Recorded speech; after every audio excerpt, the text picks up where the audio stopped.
সালামু আলাইকুম এভরিওয়ান। আশা করছি সবাই ভালো আছেন। Welcome back to my new another video.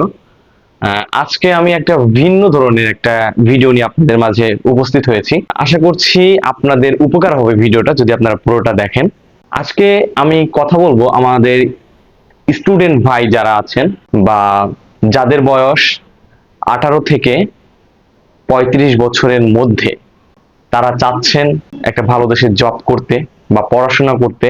তাদের জন্য একটা সুন্দর অপরচুনিটির কথা আজকে বলবো আপনাদের। তো আপনারা অনেকেই জানেন এবং অনেকেই জানেন না যে ইউরোপের মধ্যে অনেক ভালো অপরচুনিটি, যেটার নাম হচ্ছে জার্মান। তো জার্মান অনেকের স্বপ্ন, অনেকে জার্মান নিয়ে স্বপ্ন দেখেন, জার্মান যাওয়ার জন্য ট্রাই করতেছেন, ভাষা শিখতেছেন। আবার অনেকে জানেনই না জার্মানে কিভাবে যাব বা জার্মানে আদৌ যাওয়া যায় কিনা। তো তাদের উদ্দেশ্যে আজকের এই ভিডিওটা। জার্মান যেতে হলে একটা নির্দিষ্ট স্কিল লাগে, সেটা হচ্ছে জার্মান ভাষা শিক্ষা। এখন আপনি যদি জার্মান ভাষা না শিখেন, আপনি কিন্তু জার্মান যেতে পারবেন না। ওইখানে গিয়ে যদি আপনি স্টুডেন্ট হন বা আপনি যদি কাজের ক্ষেত্রে যান, ওই দেশের ভাষাটা আপনার জানা জরুরি। ওই দেশের একটা সুযোগ আছে, যে সুযোগটা হচ্ছে আউস বিল্ডিং। তো আজকে আমি শুধু এই আউস বিল্ডিং নিয়েই কথা বলবো। এই আউস বিল্ডিংটা আসলে কি, এই আউস বিল্ডিংটা কি, সেটাই আজকে আপনাদের মাঝে এক্সপ্লেন করব।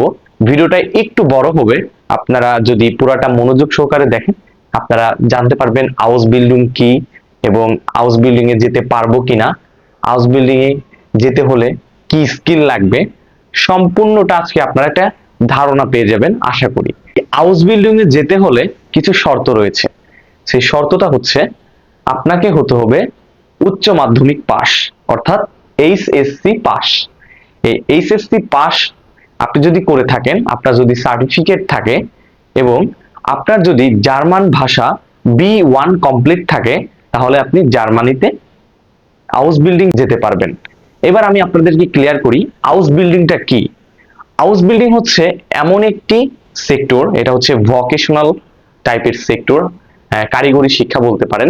শিক্ষাটা হচ্ছে এরকম যে আপনি হাউস বিল্ডিং নিয়ে ওই দেশে আপনি গেলেন, যাওয়ার পরে ওইখানে প্রায় আপনার 350টিরও বেশি সাবজেক্ট রয়েছে, যে সাবজেক্ট গুলাতে আপনি এখানে পড়াশোনা করতে পারবেন। আপনি যদি এইচএসসি পাস করে থাকেন, আপনার করতে হবে কি, জার্মান ভাষা শিখতে হবে। জার্মান ভাষা শিখে আপনি হাউস বিল্ডিং এর জন্য অ্যাপ্লাই করবেন। অ্যাপ্লাই করে আপনি ওইখানে যদি সিলেক্টেড হন, তাহলে আপনি ওই দেশে গিয়ে হাউস বিল্ডিং করতে পারবেন। এই হাউস বিল্ডিং একটা মাত্র ওয়ে যেখানে আপনার না লাগে কোনো টিউশন ফি, না লাগে কোনো সেমিস্টার ফি। একটা উদাহরণ দিই, আপনি যদি ওই দেশে নার্সিং এ যদি যান, তাহলে আপনার মিনিমাম B2 লেভেল লাগবে। আপনি জার্মান ভাষা যদি B2 লেভেল কমপ্লিট করে এইচএসসি সার্টিফিকেট নিয়ে ওই দেশে নার্সিং এর জন্য যদি যান, ওনারা আপনাকে শিখাবে। একটা কোর্স থাকবে 3 বছরের কোর্স। এই 3 বছরের কোর্স মানে এটা প্রকার ভেদে সাবজেক্ট ওয়াইজ আপনার প্রকার ভেদ থাকে, হ্যাঁ, যে কোন বিষয়ে কত বছরের ক্লাস করা লাগে। তো আমি ধরে নিচ্ছি ওটা নার্সের ক্ষেত্রে 3 বছরের ক্লাস করা লাগবে।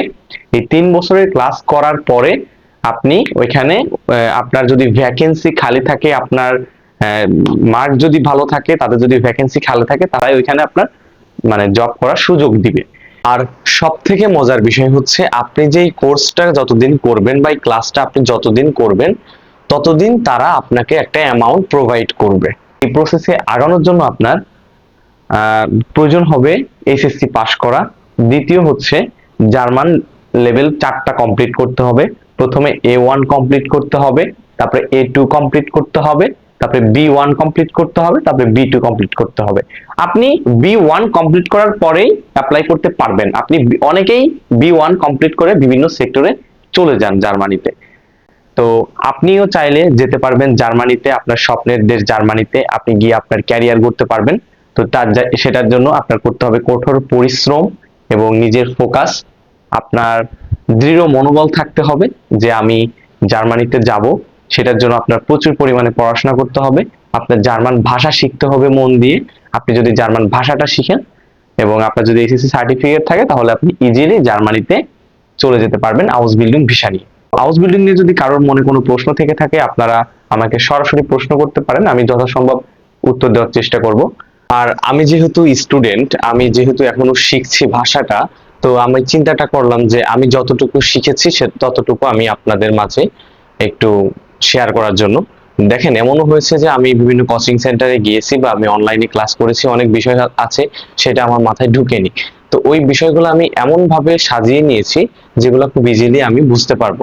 তো আমি আপনাদেরকে A1 থেকে তো শুরু করতে হয়, A1 থেকে বা যতটুকু আমি জানি তার মধ্য থেকে যেগুলা ইম্পর্টেন্ট বা যেগুলো আমি বোঝাইতে পারবো, যেগুলো আপনারা ইজিলি বুঝতে পারবেন, যেমন হচ্ছে আপনার কনজুগেশন আছে, ভার্ব আছে, বা অন্যান্য যেগুলো আছে যেগুলো আপনারা ইজিলি বুঝতে পারবেন, সেগুলো আমি চেষ্টা করবো আমার এই চ্যানেলে ভিডিও দেওয়ার।